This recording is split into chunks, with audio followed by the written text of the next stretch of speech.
What is up, guys? Today we are making these paleo taco bowls, so let's get to it. So we're going to start by taking our ground beef, and we're just going to start separating it, just mash all of that up. And while that's cooking, we're going to cut up our tomatoes, and then we're going to cut our green onions. So the white part of the green onion, put it in with our ground beef, and then we're going to add in our taco seasoning and just mix all of that up. And we're just going to keep cooking it on medium-high heat until it is cooked through. When it is cooked through, we just want to drain all the liquid out of there, just because that just adds excess and makes it a little soggy, and it's just what I prefer. So then when it's drained, it'll look like this.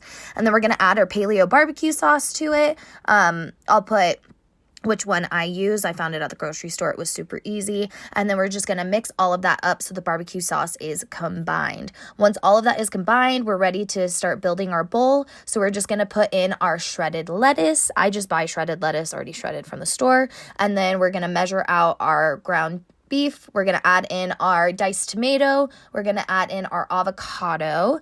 And then we're going to put our green part of the green onions on top. After that, we're going to add our Cholula, and then we're going to use gluten-free paleo tortilla chips, which are actually really, really good. And that's it. It's a super quick meal, really good on the macros, super healthy, and really, really tasty. If you guys like this video, like, rate, subscribe. But otherwise, bon appetit, y'all.